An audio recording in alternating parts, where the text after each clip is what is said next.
Kebetulan profesi saya pengacara di daerah, terus sering menangani kasus perceraian. Nah, dalam kasus perceraian yang ditangani untuk Katolik itu ada namanya pembatalan pernikahan. Oke. Nah, sedangkan sepemahaman saya dalam ajaran Kristiani bahwa pernikahan itu kudus dan tidak dapat diceraikan. Itu pemahaman yang saya dapat ya dari ajaran Protestan. Nah, Oke, benar konsep sekali. pembatalan ini konsep seperti apa, Romo? Karena bagi saya ketika itu dibatalkan, bagaimana ketika dia punya anak? Apakah anak ini juga harus dibatalkan dari dalam pernikahan itu? Ini kan sesuatu yang menurut saya ambigu. Janis, Janis. Engkau harus tanya ke Baik. Protestan, engkau harus tanya kepada pendeta-pendeta yang menikahkan orang yang masih terikat perkawinan sebelumnya. Apakah engkau pernah bertanya itu?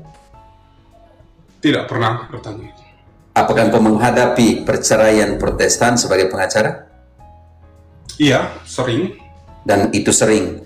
Apakah berapa kali engkau menghadapi perceraian Katolik secara sivil? Secara apa, Romo? Secara sivil. Karena hukum negara tidak berkuasa atas perkawinan Katolik. Betul. Engkau sebagai pengacara, engkau harus jujur. Berapa kali engkau menangani kasus Katolik punya? Kebetulan di daerah Papua Selatan ini mayoritasnya kan Katolik. Dan berapa kali engkau menangani Katolik punya? Dalam beberapa tahun ini mungkin ada belasan, Romo. Yang Protestan punya? Mirip-mirip lah. Kebetulan saya tidak hitung-hitung semua, kan mirip-mirip juga. Sekarang yang Katolik punya, itu perkawinan itu hanya dalam berapa poin saja yang diatur oleh negara, yaitu hak asuh anak dan pembagian warisan. Nah, Kalian tidak bisa masuk ke dalam perceraian perkawinan Katolik. Engkau tahu karena apa? saya kurang tahu. Karena hukum sivil internasional tidak bisa masuk ke dalam hukum sebuah negara. Vatikan itu diakui sebagai negara.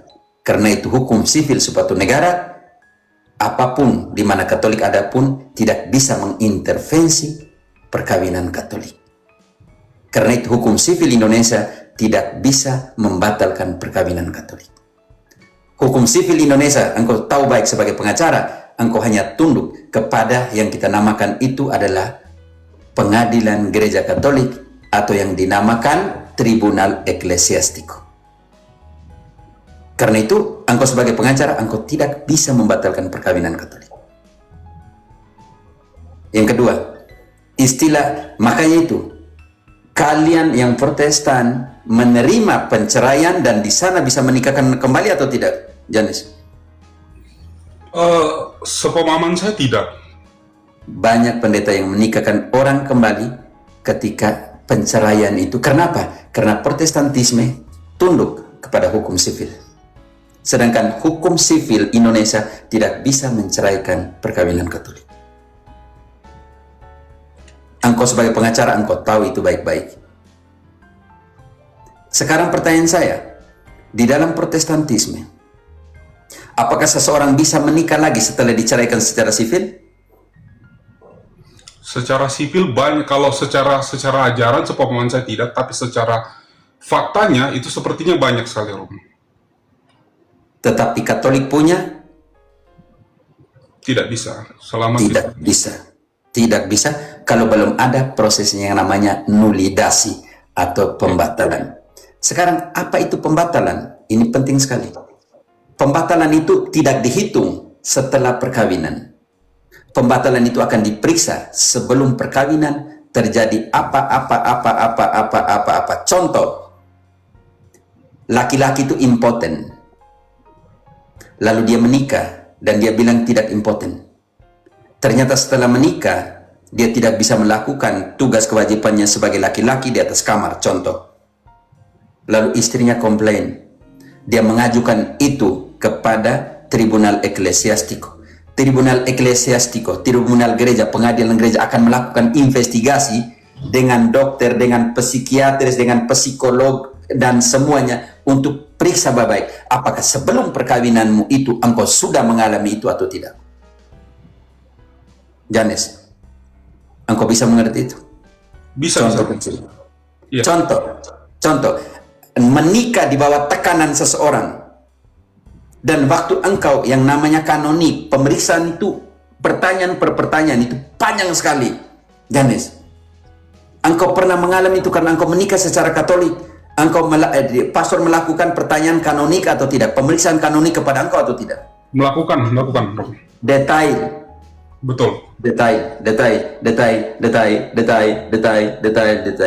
Yang di Protestan Tidak seperti itu. ada yang hanya beli surat nikah walaupun mereka tidak menikah. Engkau tidak tahu itu? Saya tidak tahu. Engkau harus tahu itu. Oke. Dan di dalam pemeriksaan itu engkau tidak jujur, bisa dibatalkan perkawinanmu. Engkau menikah di bawah paksaan, dan engkau menipu bahwa tidak menikah dengan keputusan bebas. Tapi ternyata engkau mengancam perempuan itu, kalau kau tidak nikah dengan saya bunuh. Kita buka pemeriksaan sejak awal sebelum menikah. Pak. Jadi prosesnya panjang, Yanes, tidak gampang. Tidak gampang. Sekarang incest. Kalian tipu bahwa bukan incest. Ternyata di situ adalah incest. Itu juga bisa membatalkan. Prosesnya panjang, harus ada pemeriksaan, Janes. Jadi pembatalan itu bukan setelah engkau menikah, melainkan sebelum engkau menikah. Contoh, engkau menikah, hari menikah baik, engkau tidak impoten, benar sekali, malam pertama lanjut, tetapi 5 hari seperti itu, setelah itu engkau ditabrak, dan itu mempengaruhi kapasitasmu sebagai laki-laki, dan engkau dideteksi, engkau dikatakan oleh dokter bahwa engkau impoten. Itu tidak bisa membatalkan perkawinan.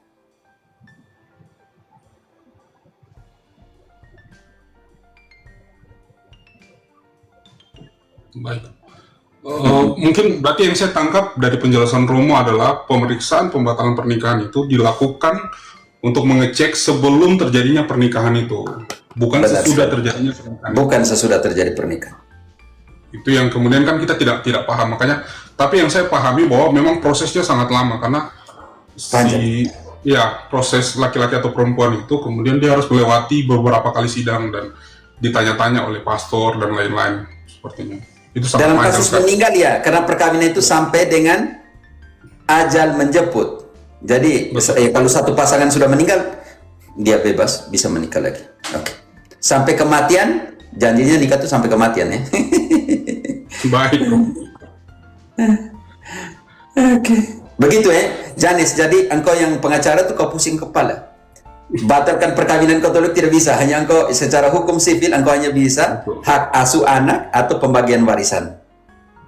Betul, Romo. Untuk urusan gerejanya itu biasanya cukup sekali dan panjang sekali waktunya untuk. Pusing membatalkan perkawinan Katolik. Secara sivil memang tidak ada hak.